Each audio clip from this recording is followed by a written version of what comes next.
Buenos días o buenas tardes, damas y caballeros. Depende de dónde vengáis esta mañana o de dónde os unáis esta mañana, pues será buenos días o buenas tardes. Yo soy Belén Gallego y soy la CEO de ATA Insights, que es la empresa que organiza este webinar.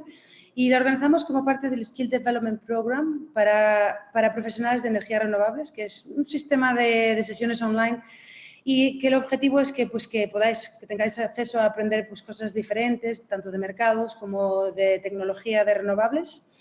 Y en cada uno de los temas lo que hacemos es escogemos expertos, los expertos más top que hay en cada tema. Y hoy con nosotros tenemos gente que es muy, muy puntera en el mercado de México. Estoy encantada de hoy poder tenerlos con nosotros porque va a ser una oportunidad de aprender realmente de los mejores. Así que primero que empecemos os los voy a presentar, os voy a permitir que se presenten ellos. Héctor, por favor, te presentas y nos dices de dónde te unes hoy. ¿Qué tal? Buenas tardes, noches y mañanas, dependiendo de dónde nos estén conectando. Yo soy Héctor Olea, presidente de Gauss Energía y también presidente de la Asociación Mexicana de Energía Solar en México, ASOLMEX. Muchas gracias, Héctor. Armando, cuéntanos. Hola, buenos días, igual tardes, noches. Primero que nada, agradecerle a todos los interesados en escucharnos. Yo formo parte de Jinko, soy el Business Development Manager en México y me encuentro basado en Monterrey. Muchas gracias. Adrián, last but not least. ¿Qué tal? Muy buenos días a todos. Muchas gracias a ATA Insights y a Belén por la invitación. Mi nombre es Adrián Catzeu, soy el fundador y el director general de Suma Energía. Suma Energía es el principal productor independiente de energía ahora mexicano, ¿no? Es una empresa que creamos hace 3 años de la mano de los fondos de capital, riesgo, Actis y Mesoamérica. Muy buenos días o buenas tardes a todos conectados aquí desde la Ciudad de México. Pues muchas gracias, chicos. Como veis, tenemos gente de excepción hoy y yo estoy deseando escuchar sobre el mercado mexicano, sobre todo porque es uno de los que hoy en día es de los más interesantes, que se mueve más rápido y en los que se están alcanzando los precios también más bajos y sin ayuda, por así decir, gubernamental, como se puede encontrar en la zona del Medio Oriente, donde también este tipo de precios se están alcanzando, pero con otros bases, ¿no?, de inversión. Antes de dar paso a Héctor, que va a ser el primero que nos va a hablar, quería simplemente daros un recordatorio a la gente que está en la audiencia. Número 1, nos encanta saber de dónde venís vosotros, de dónde os unís. Así que, por favor, presentaros a través del chat y decidnos vuestro nombre y de dónde os unís. Segundo, hay una cajita de preguntas y respuestas. Hoy vamos a tener una estructura muy simple, va a hablar Héctor, va a hablar Armando y después Adrián y después tendremos una sesión de preguntas. Así que, por favor, irlas enviando y después yo las haré en directo, por lo menos todas las que podamos. Y ya está, Héctor, cuando quieras, adelante. Muy bien, muchas gracias, Belén. Yo quiero iniciar con hacer un recuento de cómo se ve la energía solar en México. Y yo sé que estoy un poco predicando en la iglesia, pero me gustaría dar este contexto para iniciar con nuestro panel de discusión, ¿no? Inicialmente, pues, nada más recordar a todos las ganancias en competitividad que ha tenido la energía solar, particularmente en México, pero no es ajeno a lo que está pasando en todo el mundo. 73% de reducción de costos de 2010 a la fecha es lo que estamos viendo en cuanto a la construcción de centrales fotovoltaicas en México, una reducción en costos de 73%, y la Agencia de Energías Renovables, IRENA, está pronosticando que para el 2020 observemos una reducción adicional de 50%. Entonces, realmente la disrupción que se está viendo, no tanto tecnológicamente, que también es el caso, pero sobre todo en términos económicos, la disrupción que se está viendo en el sector continúa sorprendiendo a los expertos, ¿no? Entonces, vamos a continuar viendo esa ganancia en competitividad.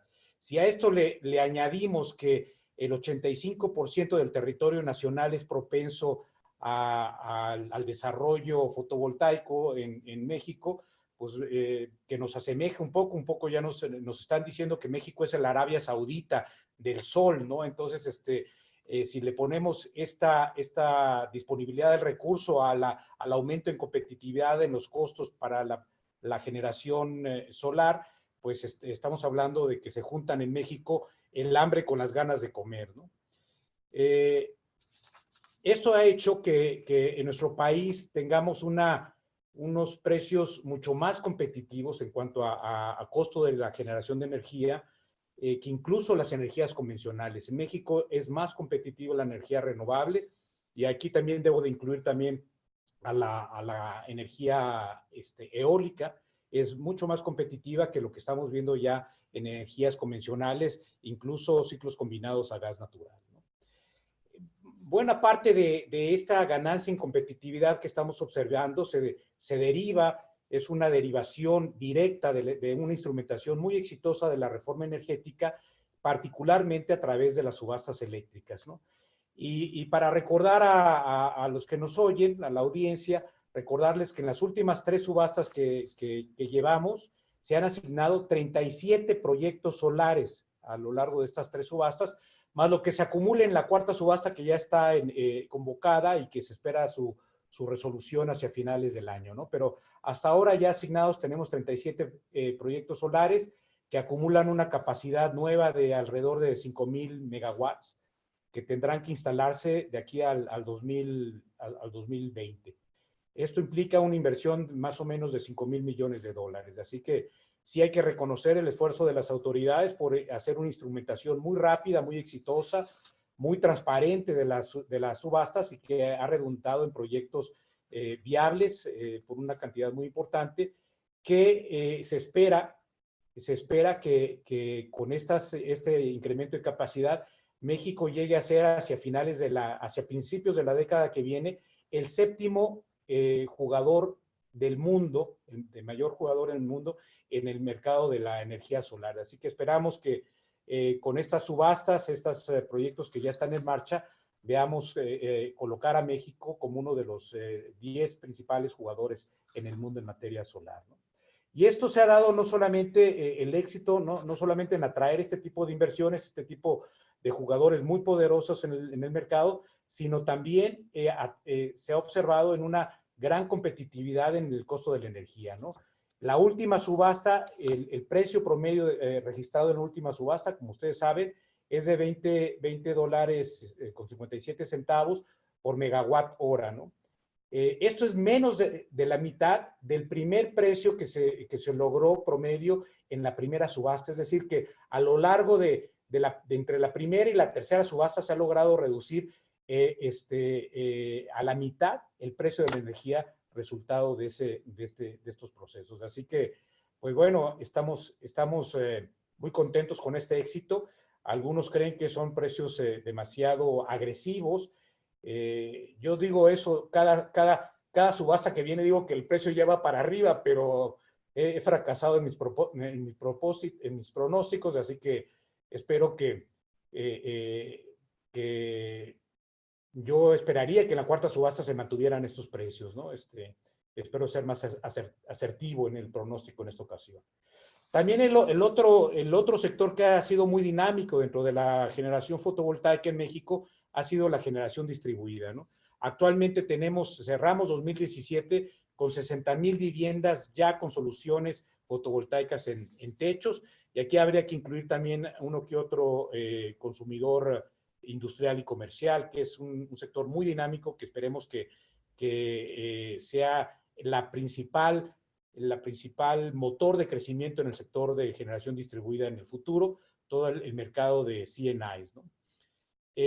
El crecimiento que observamos ya al cerrar el 2017 en materia de generación distribuida es del 29%, es decir que en 2017 tuvimos un crecimiento muy significativo del 29%, y esperamos seguir rompiendo récords de crecimiento en los años que vienen. Al cierre de 2017, la capacidad instalada en materia solar, tanto de utility scale como de generación distribuida, suma 539 megawatts de capacidad, lo que representa un crecimiento del 150% con relación al año anterior, ¿no? Sigue subiendo. con la entrada de nuevos proyectos en 2018, sobre todo como resultado de la primera subasta, vamos a ver que este número de 150 pues se va a ir a los cielos, ¿no? Digamos, esa es la parte retroactiva, un poco el recuento anual en lo que llevamos al cierre del 2017. Y solamente destacar que tienen 3 temas muy importantes hacia adelante en materia de energía solar. El primer tema indiscutible es el tema de almacenamiento.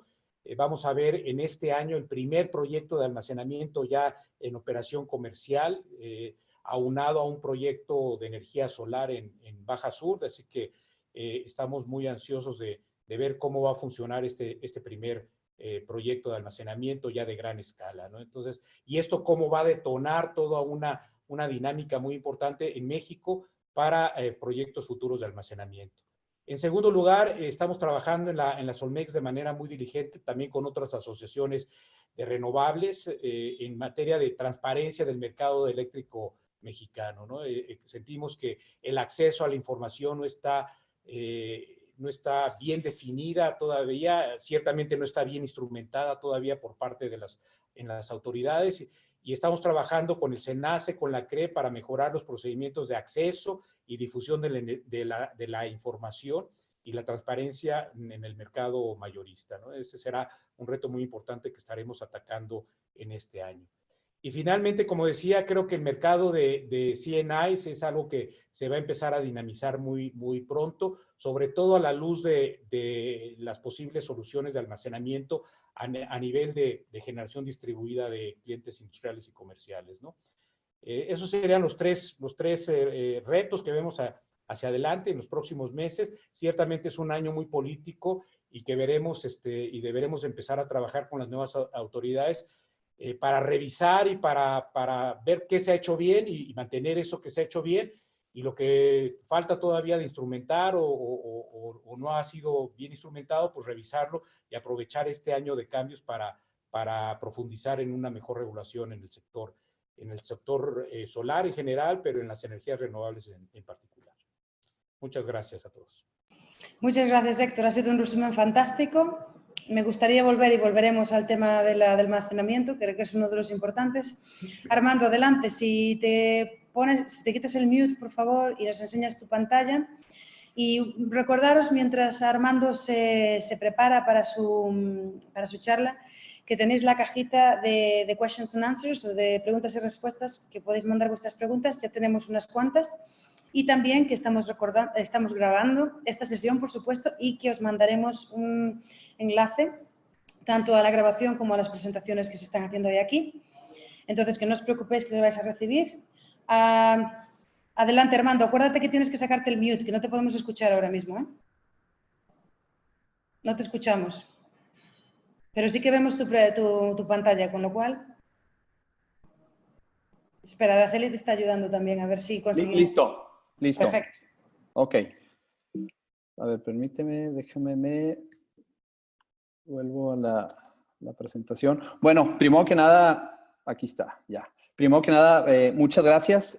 Como complemento ahí lo que mencionaba Héctor, les voy a mostrar aquí una pequeña presentación sobre los puntos planteados en este webinar. Primero que nada y de forma muy puntual, muy breve, mencionaré así muy general el Jinko para luego ya enfocarme en los 3 puntos relevantes. Como saben, Jinko es un fabricante top de la tecnología solar. Así es como estamos desplazados en alrededor del mundo, con 8 fábricas de capacidad mundial, subsidiarias. Estamos presentes más en 80 países. Y el año pasado tuvimos ahí una capacidad de producción de 8 gigas. ¿Sí? En México, más bien en LATAM, así es como estamos distribuidos. Tenemos equipos focalizados tanto en Chile, en Argentina, en Brasil, en Panamá, Costa Rica, Colombia y México, donde en México contamos con un equipo de 5 personas, desde nuestro apoyo técnico hasta personas enfocadas en el tema de utility, personas enfocadas en el tema de generación distribuida. ¿Sí? Este dato, pues es un dato que por ahí lo publicó Bloomberg, hace el año pasado lo publicó, y básicamente la participación de mercado que tiene Jinko del 2006 al 2016, básicamente 10 años, en toda la región, LATAM, tenemos una participación de 41% en toda la región. Todo esto se ha dado, obviamente, esfuerzos de temas de branding, a información financiera sana de la empresa, a track record, a equipos locales, etc., etc. Esto se los muestro ahorita y luego ya entramos a detalle. Lo importante de mostrarles este portafolio de soluciones que tenemos en el mercado es importante porque cada solución se adecua a la naturaleza muy específica de su proyecto en sí. Hay productos estándares, sí, pero también hay productos que se adecúan o se tienen que adecuar de una manera muy puntual a ciertos proyectos. Por ejemplo, el bifacial quizás aplica para zonas donde por ejemplo, que es terrenos blancos, arenas, etcétera, donde pueda tener un reflejo y pueda hacer su función el tema de bifacial, etcétera. Entonces, cada uno es importante que tengamos claro para qué proyecto aplica, para qué zona aplica, etcétera, y correr el ejercicio de forma puntual. Bueno, aquí ya entraré a lo que nos compete. Básicamente, y complementando un poco lo de Héctor, pues concuerdo con él. Hemos tenido subastas muy favorecedoras. Podrán ver que en la primera subasta, ahí están los números, en la primera subasta 1,691 megas, en la segunda 1,853 y en la tercera 1,323. Y ahí viene el precio promedio por cada subasta. Aquí estoy considerando solamente las subastas o los megas solares. Concuerdo con Héctor que el ejercicio que ha corrido todas las instituciones del gobierno han sido para beneficio de. A su vez, ahí viene la cuarta subasta. Hasta donde entiendo, la cuarta subasta ya la va a correr a cabo la CRE, a división de SENACE. No se esperan cambios importantes o relevantes. Básicamente la diferencia, por ejemplo, hablando de la primera subasta fue una subasta que estuvo muy focalizada, ¿sí? Se dio mucho en la zona del sur, en la zona de Yucatán, y la segunda y la tercera subasta fueron subastas que estuvieron mucho más dispersas. Eso trajo beneficios para todos. Otra principal diferencia es que en la tercera subasta se incorporó por primera vez la cámara de compensación, que por lo que entiendo se va a mantener en la cuarta subasta, que ahora la va a manejar la Comisión Reguladora de Energía. Hablando desde el punto de vista tecnológico, nosotros como fabricantes de tecnología hemos visto los requerimientos del mercado con las distintas tecnologías. Por ejemplo, y esto es importante a considerarse y ahorita verán por qué. En la primera subasta les puedo decir que el 100% del ofertado en la industria se enfocó en poli, en la tecnología policristalina, ¿sí? En la segunda subasta empezamos a notar ciertos cambios en la industria y por ahí notamos que un 65-70% se enfocó en poli, ¿sí? Pero ya hubo una participación de un 25% enfocada en mono, tanto mono estándar como mono PERC, y a su vez por ahí hubo ciertos requerimientos en otros tipos de tecnologías, como la tecnología dual. La tercera subasta fue algo que también pues llamó mucho la atención porque fue una subasta en la que realmente ya hubo mucha dispersión en cuanto a tecnología, ¿sí? Hablando de poli, mono estándar, mono PERC, el hard cells, bifacial, etcétera, etcétera. Entonces, ¿a qué voy con esto? Uno, el tema de la tecnología va cambiando, ¿sí? Ha estado cambiando a través, y lo podemos ver a través de estas, no se diga desde que empezó la energía solar fotovoltaica, lo estamos viendo muy puntual en el tema de las subastas. Entonces, creemos que cada vez va a ser más dispersas estas tecnologías y luego poco a poco se va a ir enfocando. Un comentario y sugerencia como fabricante. Notamos, por ejemplo, y parte de mi ejercicio les quiero dar experiencias muy reales que vivimos al respecto. En la primera subasta ofertamos un sinfín de gigas, ¿sí? ¿sí? Independientemente si fueron proyectos adjudicados o no adjudicados. En la segunda subasta notamos que varios participantes del mercado empezaron a tomar precios, referencias del mercado, ¿sí? Aquí mi sugerencia es que trabajen muy de la mano con los fabricantes de la tecnología, independientemente del producto que estemos hablando, porque obviamente no tenemos una bola de cristal, eso está más que claro, pero sí tenemos un poquito más de visibilidad en cuanto a posibles precios, a posibles cambios del mercado y a posibles potencias que puedan encontrar en el mercado. Aquí podrán ver un ejemplo. En esta gráfica es una gráfica del silicio. El silicio representa una parte pues, muy considerable del costo del módulo, pero justo en la segunda subasta, si vemos, aquí hubo una en el mercado, en la industria global, hubo una sobre oferta de módulos. Eso ocasionó que los módulos se fueran a los puntos, quizás a uno de los puntos más bajos nunca vistos, ¿sí? Y coincidió justo con temas de la segunda subasta, ¿sí? Entonces, obviamente, era el momento para buscar asegurar ahí producción, availability, etcétera, etcétera. Y luego, en la tercera subasta, podrán ver que por un tema de oferta, de falta de oferta del silicio, los precios empezaron a repuntar, ¿sí? Entonces, por eso, simple sugerencia es importante que trabajemos de la mano en los proyectos con información al día a día y con visibilidad de precios, porque muchas veces el proyecto, la potencia utilizada en su proyecto para participar en las subastas, la potencia muy seguramente va a cambiar cuando llegue la implementación o la ejecución del proyecto. Es meramente ahí una recomendación real que hemos visto. Ahora, complementando un poco lo de Héctor, estos son escenarios que vemos y es información ahí de la CRE, de Pricewaterhouse y de Bloomberg. Vemos un mercado o distintos escenarios desde 10.58 gigas, un mercado optimista, y un escenario de 5.8 gigas, perdón. En base a lo que decía ahí Héctor, sí, efectivamente al día de hoy tenemos 37 plantas. Estamos hablando que de la primera, segunda y subasta van a ser 5,000 megas. Estamos hablando de una inversión de 5 billones. Entonces, esto es meramente, al menos ya tenemos 5,000 megas y a esto se le suman aquellos proyectos que están bajo PPAs, a proyectos de la cuarta subasta y a proyectos que están en el tema de generación distribuida. Ahora entrando un poquito al tema de generación distribuida, esto es la tendencia que se ha seguido a través del tiempo. Como podrán ver aquí en el 2006 se tenían acumulados 250 megas en el tema de generación distribuida. La tendencia, podrán ver, va a la alza.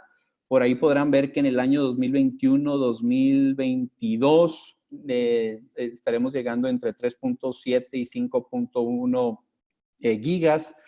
Y esto es importante porque, como ustedes sabrán, ya hay una regulación, desde el año pasado ya hay una nueva regulación en el mercado de generación distribuida, ¿sí? Se espera con todo esto, pues que tengamos un crecimiento exponencial, ¿sí? Por ahí un crecimiento de un 16%, más o menos son como 4,000 megas, que esos 4,000 megas se alcanzarían por allá del 2021, 2022. Hablando en cuanto al número de usuarios, Héctor confirmó ahí que en 2017 se tenían 60,000 techos, en 2016 se tenían más o menos como 28,000, 30,000. Entonces, el crecimiento que se puede dar va a ser más o menos como de 5X, que estamos hablando como de 155,000 usuarios, con los diferentes incentivos de gobierno que se tienen, del net billing, net metering, etcétera. Y esto, a 2016, la penetración del mercado de la generación distribuida era del 0.30%, o sea, nada, más bien, era del 0.30%. Y lo que está establecido en la regulación es que una vez que se alcance el milestone del 5%, una penetración del mercado, se tendrá que revisar otra de las condiciones regulatorias de este mercado. Ahora, Nosotros como fabricantes hemos desplazado varios equipos en distintas cubiertas. ¿Qué hemos visto? ¿Qué ventajas, o más bien, qué ventajas hemos visto que ha incentivado esto? Uno es tarifas a la alza. Segundo, es el tema, aquellos usuarios calificados, pues ya entran con el tema de los sales, ¿sí? Y el tema de posibles penalizaciones. Segundo, tercero, ya hay un marco regulatorio en firme y a su vez ya hay fondos de inversión privados, private equity privados, que están ya muy enfocados al 100% en el tema de generación distribuida.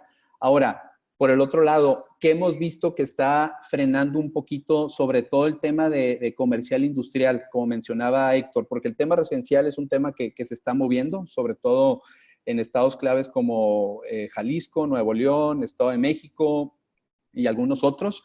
Pero en el tema comercial industrial estamos viendo que, por un lado, la incertidumbre, ¿sí? El firmar PPAs de 15 años, etcétera, plazos largos, pues realmente al usuario final le genera un poco de incertidumbre. Segundo, por ahí ha habido ciertos frenos por ciertos amparos de CFE ante ciertos mecanismos que se incentivaron en su momento. Tercero, las opciones, los clientes finales o los off-takers tienen otras opciones. Adicional de poner su cubierta solar, pueden salir a comprar energía del mercado. Entonces, realmente tienen opciones. Y cuarto, y muy importante, es que muchos de los off-takers están utilizando el precio de referencia que se obtuvo en las subastas. Y eso, de cierta manera, pues, podría estar afectando un poco este mercado comercial industrial.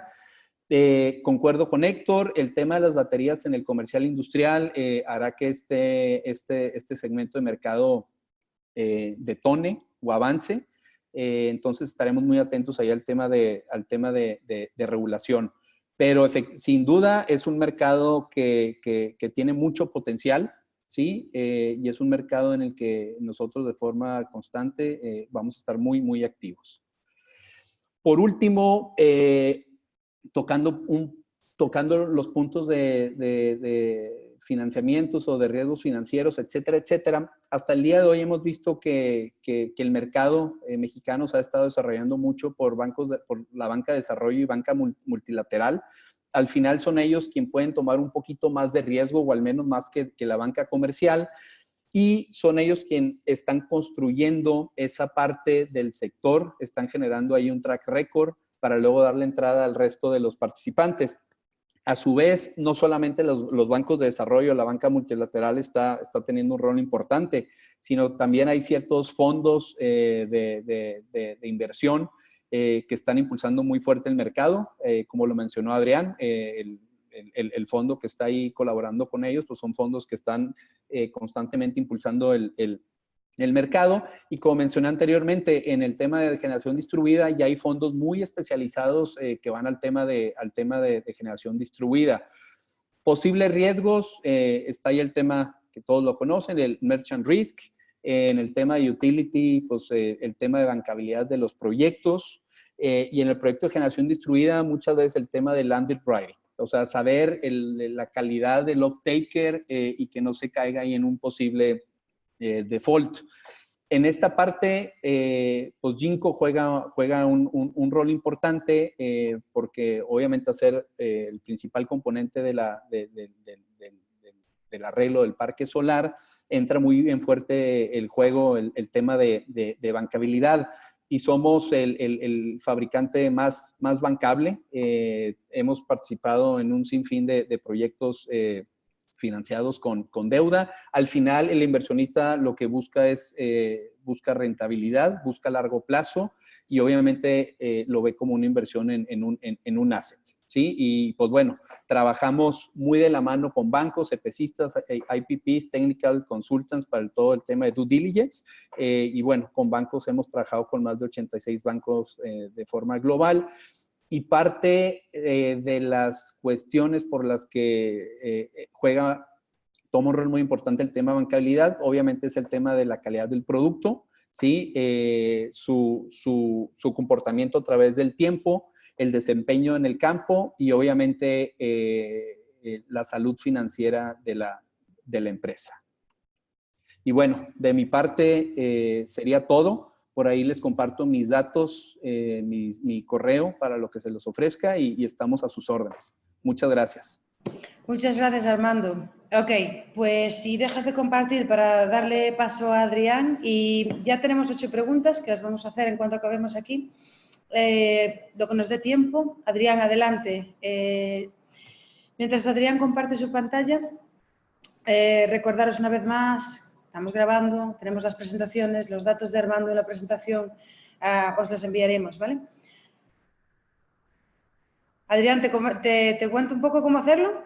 Gracias, Belén, sí, te agradezco Sí, el apoyo. tienes el documento abierto, ¿verdad? Sí. Vale, pues dale a Aquí está, compartir compartir pantalla, pantalla. y escoge el documento, ¿vale? Asegúrate de escoger el documento, porque si no a veces se pixela. Y ya tenemos Listo. aquí, vale, ahora lo pones en grande y estamos preparados para ti. Magnífico, muy bien. Bueno, pues de nuevo, muy buenos días, muy buenas tardes a todos. Aquí optamos por elegir el caso de nuestro portafolio solar que está ahora en construcción para comentarles nuestra experiencia. Por darles un poco de contexto, estos proyectos solares están dentro de un portafolio más amplio de 800 megas, donde aproximadamente la mitad es eólico y la mitad es solar. Pero bueno, empiezo con esto.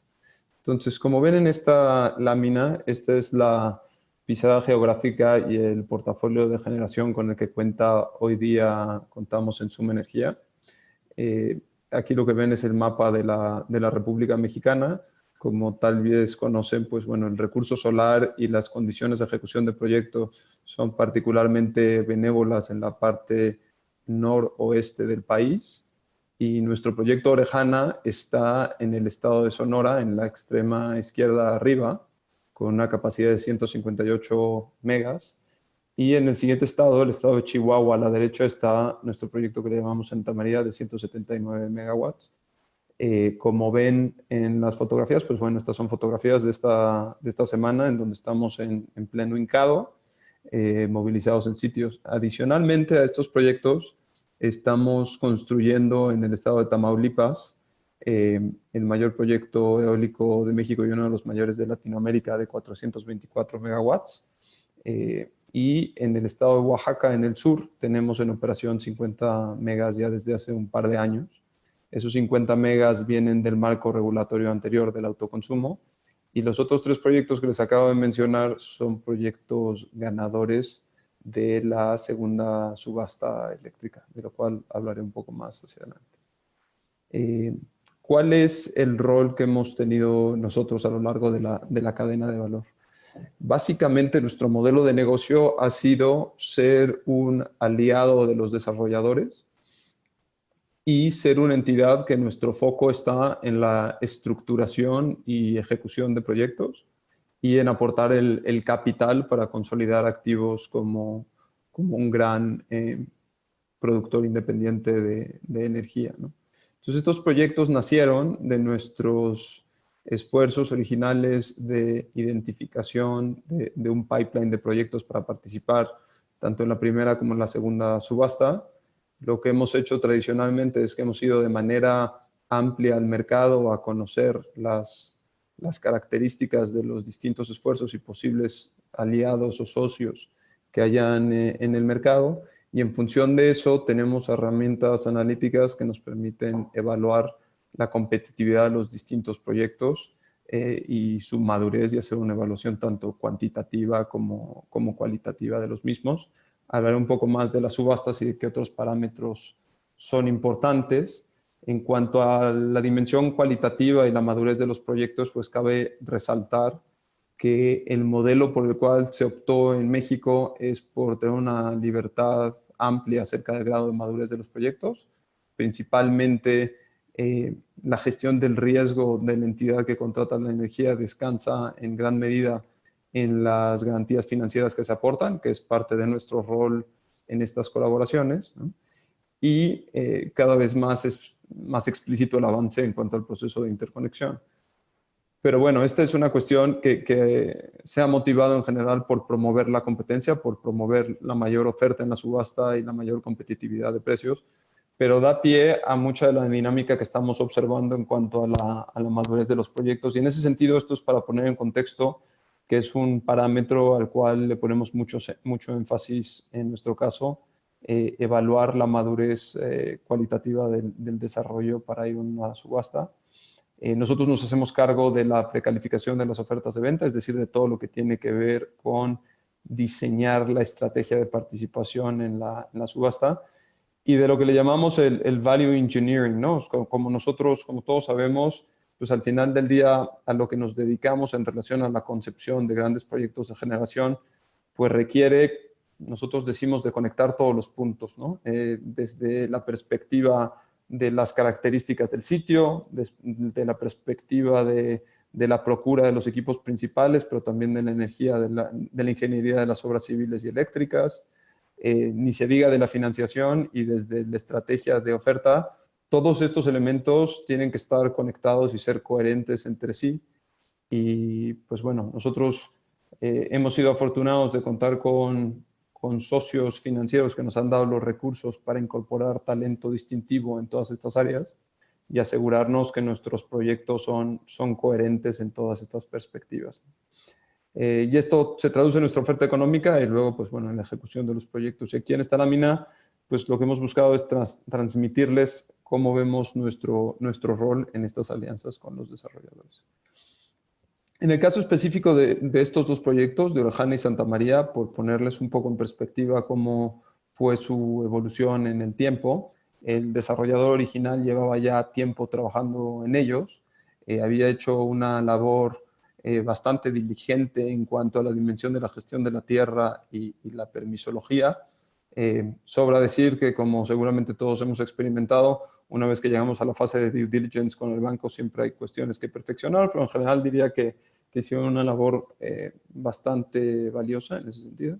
Nos acercamos con ellos, llegamos a un acuerdo y, como ven, eso ocurrió durante el año 2016 y para inicios del 2017 teníamos ya nuestros contratos de compraventa de energía firmados. Para efectos de participar en la subasta y lograr la financiación, pues hay elementos del diseño de la subasta, de la asignación de riesgos, que uno tiene que tener presente desde las fases anteriores a la participación en la subasta y la procura y la ingeniería, porque hay ciertas obligaciones, como por ejemplo la obligación de entrega de bloques anuales de energía, que si no está adecuadamente calibrado en relación al tamaño del proyecto relativo a la producción obligada de entrega, puede ser un reto importante para la financiación del proyecto y evidentemente eso ata pues con todas las distintas variables que afectan esto, es decir, la ingeniería, la procura, el modelo financiero, etc. Y pues bueno, donde estamos ahora es que estamos movilizados, estamos en construcción, como ven en este timeline, y pronto esperamos celebrar la inyección y facturación de los primeros megawatts hora, ¿no? Y esa es la descripción del momento temporal de los activos.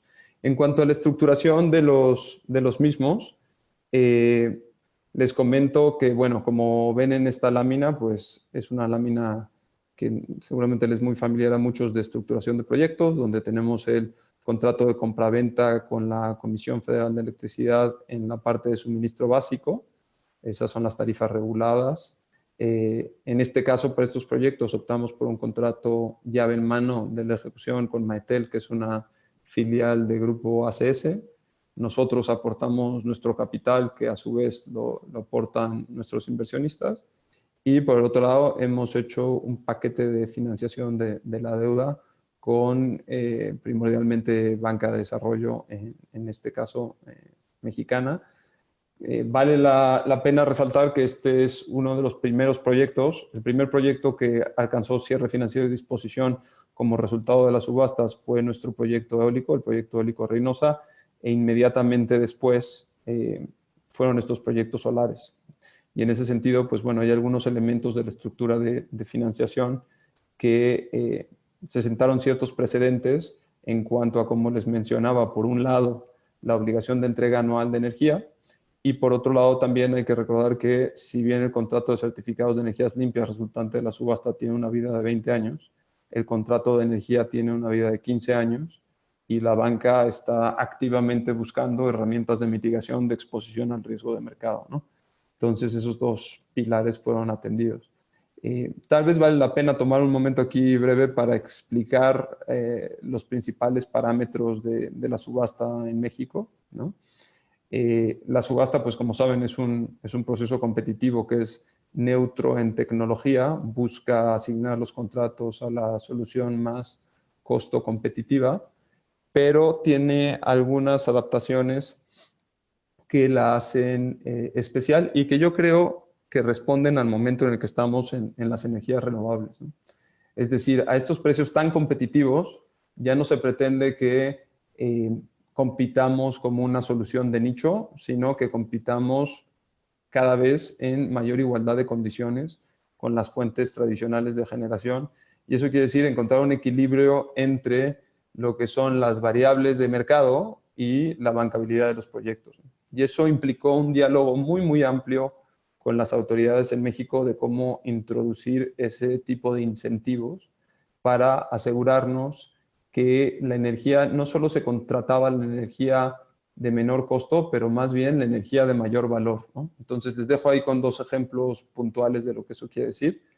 Por un lado, había, digamos, fuentes de asesoramientos del sector público que lo que buscaban era que el mercado eléctrico dictara cuál era el precio que se debería de pagar por cada megawatt hora, y eso responde a dos variables. Una es, la energía no vale lo mismo geográficamente en distintos lugares del país por las limitaciones de transmisión, y la otra es que la energía no vale lo mismo en el tiempo. Entonces, después de una labor y de colaboración y de diálogo muy intenso entre el sector público y privado, se llegó a un equilibrio en el cual los contratos de las subastas en México, el precio que anunciamos de las subastas no es el precio que se nos paga. El precio que se paga cada hora de cada mes, de cada año, responde a 15 matrices que están adjuntas en los contratos, donde hay ajustes horarios del pago de la energía, que son resultado de correr unos modelos que determinan este ejercicio, ¿no? Entonces hay que tener presente que quienes venimos del sector de sus orígenes y estábamos acostumbrados a trabajar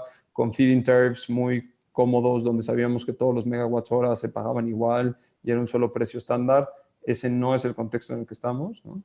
Y también, para poner en contexto los precios mexicanos, hay que entender muy bien qué tanta de la energía de cada proyecto está efectivamente contratada en el contrato resultante de la subasta, qué parte de esa energía también es residual expuesta a riesgo de mercado, y también hay ingresos y fórmulas económicas alrededor de los ingresos de capacidad, ¿no?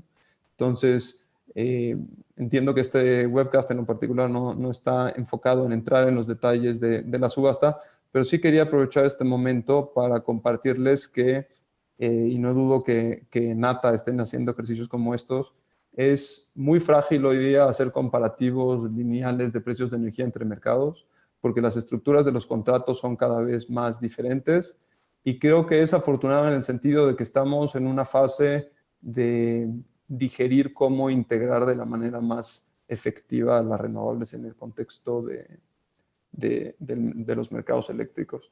Por terminar, dos mensajes específicos. Uno, alrededor de la importancia en México y en realidad en todos los mercados, tal vez aún más en mercados emergentes, de siempre tener muy presente los factores relacionados a los riesgos no técnicos, ¿no? En México, pues bueno, es un país inmenso, ¿no? El otro día veía un mapa solapado de México sobre Europa y llegábamos desde Portugal hasta Rusia físicamente si ponías una superficie sobre la otra. Y eso lo hace también un país tremendamente diverso. Entonces, a mí me llama la atención cuando en conversaciones se intenta ser concluyente acerca de riesgos de seguridad, sociales, medioambientales. La realidad es que México es un país donde la consistencia es que somos inconsistentes. Es decir, el tipo de riesgos no técnicos que nos encontramos en distintas regiones del país son muy diferentes. Aquí dejarles mensajes, hay que prestar atención a la seguridad física, ni se diga a la seguridad laboral, que es un tema más tradicional para el sector en cualquier geografía, y están las dimensiones sociales y medioambientales que hay que tener muy presentes como inversor, desarrollador, constructor, operador, ¿no? Y por último, reflexionar un poco de dónde estamos en el diagnóstico en este momento. Y creo que es sabido que hay algunos proyectos que han sufrido retrasos en su implementación en las subastas. Me parece que eso responde al diseño de la subasta y no es una sorpresa en el sentido de que se sabía que al buscar maximizar la oferta y buscar los menores precios y no introducir restricciones de desarrollo, lo que iba a ocurrir como una consecuencia no deseada es que algunos proyectos iban a tener algunos retos. Es parte de nuestra curva de aprendizaje en el sector y de reflexión, ¿no? Pero es uno de los elementos que vale la pena tener presentes y desarrollar propuestas, ¿no? Lo otro que estamos viendo es que somos víctimas de nuestro propio éxito, es decir, empezamos a observar saturación en las redes de transmisión. En el sector eólico es más notable, como sabemos el recurso eólico tiende a estar más concentrado, ¿no? Pero también en aquellas áreas de México donde el terreno es propicio a hacer proyectos utility scale solares, vemos pues que rápidamente estados como por ejemplo tal vez es de mayor notoriedad el caso de Sonora, pues está habiendo una actividad inmensa y nos vamos a encontrar con esta pregunta de la saturación de redes de inmediato y se requiere una respuesta del sector público contundente. Yo aquí aprovecho para hacer una nota al pie en relación al tema del almacenaje. Coincido que el almacenaje en soluciones distribuidas tiene un potencial inmenso, ¿no? Pero me parece que cuando hablamos de un sistema eléctrico y de un portafolio de generación, hay también una conversación alrededor de la transmisión como gestor de la intermitencia, ¿no? Hay materiales recientes muy valiosos al respecto, donde creando un portafolio diversificado geográfico podemos hacer una labor más costo eficiente como solución al despacho de energías intermitentes, ¿no? El siguiente tema es la gestión de intermitencia, específicamente en el sistema eléctrico para efectos de las renovables. Y ahí pues hay un diálogo, yo diría, incipiente entre el sector público y privado, las entidades regulatorias clave como la Comisión Reguladora de Energía y el SENACE. Estamos en un punto naciente, pero también nuestro programa está siendo muy exitoso y la penetración está creciendo con mucha agilidad. Y me parece que de manera responsable pues todos debemos de contribuir a que ese diálogo avance y determinemos cuáles son las soluciones necesarias de manera preventiva y con anterioridad a la asignación de contratos, ¿no? Y pues bueno, desde el punto de vista de financiamiento de contratos, me parece que hay una dimensión también de aprendizaje del sector financiero que está ocurriendo con mucha agilidad. Nosotros encontramos mucho interés. Hay un grado de reflexión primera que tiene que ocurrir con los primeros proyectos para establecer referentes, que me parece que ya ha ocurrido y los proyectos siguientes se han encontrado con mayor participación de la banca comercial. Y creo que también es justo reconocer que como sector de renovables a nivel global tenemos un reto distinto en lo que tiene que ver con la regulación bancaria de Basilea, que afecta la liquidez de la banca comercial en su conjunto para préstamos de largo plazo. Y eso implica pues, que cada vez vamos a soluciones con mayor participación de la banca de desarrollo. En nuestro caso, por ejemplo, en nuestro proyecto eólico, hemos involucrado a garantías de lo que les llamamos las ECAs, las agencias de garantías para créditos a la exportación, y creo que veremos cada vez más de esto, ¿no?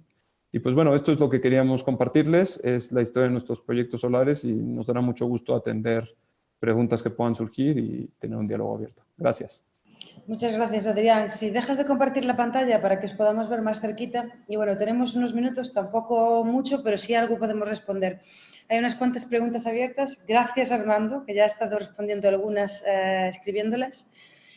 Voy a empezar por alguna de ellas que hay aquí. Una que es un poquito igual, pues políticamente incorrecta, pero bueno, vamos allá. Que pone, con los precios de las subastas y sobre todo la última, ¿cree usted o ve usted riesgo de que hay un porcentaje importante que no se llegue a construir? ¿Qué sensación tienen ustedes del mercado? ¿Quién quiere responder a esta pregunta? Si quieren, yo comienzo. Venga, bueno, va, después Héctor. Le dejamos a Héctor y luego yo. Vas, Héctor. No, empieza tú, da igual, ya está. Vale. A ver, yo no creo que sea un tema de precio, verdaderamente. De nuevo, creo que el esquema de remuneración en México y a través de nuestros accionistas conocemos que en otros mercados también estamos viendo cada vez esquemas más complejos. Es un rompecabezas, ¿no? Es un puzzle, dirían en España, que tiene distintos elementos y que hay que entenderlo para realmente evaluar cuál es la compensación por megavatio hora. Ahora, no cabe duda que estamos llegando a niveles tremendamente competitivos que responden a las caídas de costos que ya hizo mención Héctor en su momento. Mi preocupación no viene por ahí, mi preocupación viene de la dirección de la madurez del desarrollo de los proyectos, que es una conversación que Héctor y yo hemos tenido ya en varias ocasiones anteriores y que tiene distintas lógicas para distintas tecnologías y distintas zonas, ¿no? Entonces, no hemos creado, y me refiero al sector en su conjunto, las instituciones públicas y el sector privado, todavía un esquema que atienda bien el riesgo de la falta de madurez de los proyectos en distintas dimensiones. Por ejemplo, sabemos que los desarrolladores que tienen líneas de transmisión largas tienden a dejar el desarrollo de líneas y los costos de las líneas para una etapa posterior a la obtención de contratos. ¿Esto qué quiere decir para efectos de la viabilidad de proyectos que se pueden encontrar con retos de esa índole? Típicamente esperaríamos que la dimensión medioambiental estuviera atendida, pero nos hemos dado cuenta que no es el caso de todos los proyectos que han ganado contratos en subastas, ¿no? Y también ocurre en la dimensión social, ¿no? Entonces, en ese sentido, yo creo que es un diálogo abierto, como decía, es una curva de aprendizaje y no veo un riesgo relevante desde la dimensión económica, resalto, veo un riesgo relevante desde la dimensión del desarrollo. A ver, Héctor. Yo coincido de que hay que diferenciar muy bien lo que es riesgos sistémicos, ¿no? En cuanto a la forma de que está diseñada la subasta, la regulación, cómo se regula estos procesos, estos proyectos, ¿no?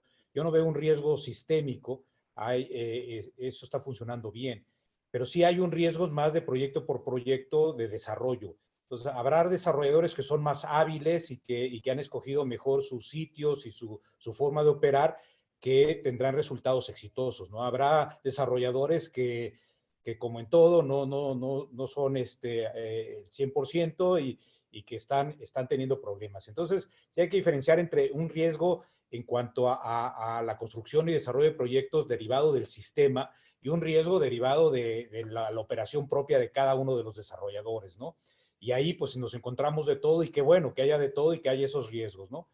En México vamos a ver algunos retrasos derivados sobre todo por cuestiones, sí, de impacto social, ¿no? Y principalmente en Oaxaca y Yucatán. Yo creo que es donde vamos a ver un problema ya no ni sistémico ni particular del desarrollador, sino pues derivado de una regulación un poco incierta en cuanto al tema social, ¿no? Entonces, pero además es muy puntual a esa parte del país. Eso aprenderá que los desarrolladores pues escojan mejor sus sitios, ¿no? No habrá no que meterse en Yucatán o en Oaxaca, sino habrá que desarrollar donde no haya ese tipo de problemáticas sociales. Y gracias a esta cobertura tan grande que tenemos de recursos solar en México, de 85%, pues hay mucho tela de dónde cortar, ¿no? De escoger mejor los sitios donde no haya impacto social, no haya impacto ambiental, donde haya transmisión, en fin, habrá una serie de cuestiones donde cada quien tendrá que hacer mejor uso de esa capacidad de seleccionar sus sitios. Ok, ahora, es importante nada más para resaltar, lo que sí es muy importante es que aquellos proyectos que tengan un retraso, se ejecuten las garantías, porque eso es lo que está sosteniendo realmente a todo el sistema, ¿eh? Alguien apostó por un proyecto, depositó una garantía en carta de crédito a primer requerimiento de 20, 30 millones de dólares con un compromiso de performance y de entrada en operación, ¿no? Si eso no se da y no hay eventos de fuerza mayor, sí debería ser muy, muy escrupulosa las autoridades de cobrar esas garantías, ¿no? Porque es lo que le da credibilidad al sistema. Nada más ahí como complemento, Belén, concuerdo completamente tanto con Adrián como con Héctor. Los principales detalles o frenos que hemos visto un poco en el mercado ha sido el tema pues, medioambiental, temas sociales, ¿sí? Y concuerdo también que aquellos proyectos que no, por alguna razón, no puedan echarse hacia adelante, pues que efectivamente esas garantías se ejecuten con el fin de hacer valer que hay una seriedad y que hay un compromiso de por medio. Muchas gracias. Sigo con un tema similar. El mercado merchant, ¿cómo lo veis? ¿Lo veis posible? ¿Hay suficiente liquidez? Vamos a tratar de responder las cortitas para poder hacer unas cuantas más. ¿Quién quiere empezar, Héctor? Tu cara me dice que tú eres la persona para responder a esto. Lo que pasa es que yo veo que es la parte de mayor crecimiento, ¿no? Yo creo que fuera de las subastas y, bueno, estos precios donde la rentabilidad está muy comprometida como resultado de estos precios derivados de las subastas, vamos a ver que los desarrolladores, algunos desarrolladores se concentrarán en eso, pero no el resto, ¿no? Y creemos que la válvula de salida más inmediata que vemos en el corto plazo es el merchant risk, ¿no? Y yo creo que a los precios del mercado que estamos observando actualmente, ayer veía precios de 3,000 pesos por megawatt hora en el mercado interconectado. No sé qué está pasando ahorita en el mercado, pero se han disparado los precios. Pero para ver de todo un año, 2017, estábamos viendo costos promedios de $60 por megawatt hora, ¿no? Si eso lo comparas con los $20 de las subastas, yo creo que hay una posibilidad de arbitraje importante, ¿no? Y si estamos viendo que a $60, suponiendo que se mantenga en los próximos años, la fuente el financiamiento se puede pagar en el mediano plazo, digamos, ¿no? Ya serían proyectos que se están pagando en 7, 8 años con esos precios. Entonces yo creo que sí es una posibilidad muy importante y vamos a ver desarrollos vinculados completamente al merchant risk en el sistema interconectado nacional. Sí, yo creo que es una reflexión riesgo-beneficio, evidentemente, ¿no? En el corto plazo resulta claro que hay un valor significativamente mayor en estar expuesto al riesgo merchant, pero como todos sabemos, pues estos son proyectos que tienen vidas útiles, pues depende, seguramente que ya vemos distintas perspectivas, entre 20 a 35 años, ¿no? Entonces, en ese sentido, para lograr las tasas de rentabilidad que buscamos, pues habrá quien tenga la tolerancia al riesgo para ir por esa vía y habrá quien tenga otras consideraciones. Habiendo dicho eso, que tal vez resulta obvio, yo tengo una reflexión complementaria a esto, que es que tenemos que tener en mente la escala del plan que nos hemos fijado como país, ¿no? Es decir, el volumen de la obligación de energías limpias y la trayectoria para llegar allí, estamos hablando de varios gigawatts instalados al año, ¿no? Entonces, si bien no tengo duda que habrá un acercamiento tal vez oportunista, por llamarle de alguna manera, a la coyuntura que estamos viviendo en el mercado para llevar a cabo inversiones merchant, y lo estamos escuchando por parte de fondos y de bancos, y es algo que se está estudiando, la pregunta que yo dejaría ¿es ese un esquema suficiente para movilizar los billones de dólares anuales de inversión que se requieren para cumplir con las metas que tenemos? Y me parece, mi postura sería que no sería suficiente y desde ese punto de vista tenemos que asegurarnos que los detalles del esquema que tenemos los vamos apretando en el futuro con los aprendizajes que van dejando para que sea un mecanismo ágil para la consecución de las metas que nos hemos fijado. Armando, ¿te gustaría decir algo o pasas de esta pregunta? No te escuchamos, tienes que quitarte el mute del... Solamente voy a hacer una pregunta más, que sepáis, y ya os dejo ir para simplemente ver la última. Pero Armando, respóndenos a esta anterior. Bueno, ahí solamente como complemento, sí, efectivamente el merchant risk es un tema ahí a considerarse, como mencionaban ahorita mis compañeros. Hay un diferencial más o menos como de 3 veces, 3x, comparando los $20 megawatt hora contra los $60 de megawatt hora, y eso obviamente hace que se incremente o que sea más caro el costo de capital para el financiamiento de los proyectos. Pero bueno, es algo que sé que es algo que se está ahí tomando en cuenta con varias instituciones financieras y bueno, es una situación real. Ok. Sabes que hay un montón de preguntas sobre almacenamiento que realmente me gustaría preguntar, pero porque no tenemos tiempo he tenido que escoger una y he escogido pues la más complicada de responder, ¿por qué no? Que sería la de las elecciones. Yo sé que también es muy politically incorrect, pero bueno, la pregunta está aquí. ¿Cómo va a cambiar las elecciones? ¿Cuáles son los riesgos? ¿Cómo lo veis? ¿Puede que se pare la reforma energética? Yo ya he escuchado a Héctor antes decirlo, pero antes de abrir, así que yo creo que Héctor... mensaje tranquilizador por tu parte vendría bien, pero también de vuestra parte a ver lo que opináis. Adelante, Héctor. Mira, yo creo que si bien es un año político, es un año de oportunidades para revisar, como decía, lo que se ha hecho y qué se necesita para adelante, ¿no? El sector eléctrico en particular y en general, pero en particular las energías renovables no es un tema sustantivo de esta campaña política, ¿no? Si acaso es un tema amigable que se explotará en ese sentido, ¿no? Pero no es nada controversial, y cualquier partido que llegue finalmente al poder como resultado de las elecciones utilizará el tema de medio ambiente y de la energía renovable para echar para adelante la agenda, no para retrasarla. Así que estamos muy bien posicionados como sector hacia adelante con quien sea que vaya a quedar en el gobierno. Yo ya me siento tranquila, la verdad. A ver, Adrián, adelante. Yo coincido con Héctor plenamente. En todo sentido, creo que es más una oportunidad que un reto para nuestro ámbito de actuación en el sector energético, ¿no? Y una parte que vale la pena recordar es que estas reformas quedaron a nivel legislativo y que desde ese punto de vista, pues no es una conversación que pueda el Ejecutivo modificar con libertad, ¿no?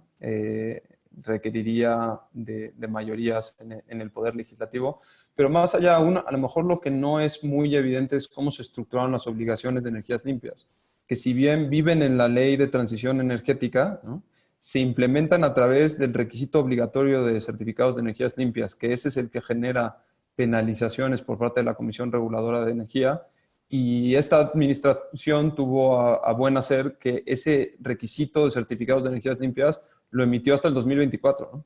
Entonces, en ese sentido, tenemos una trayectoria ya amplia, vinculante, de contratación de CELs requeridos por ley, que nos da un amplio recorrido hacia adelante.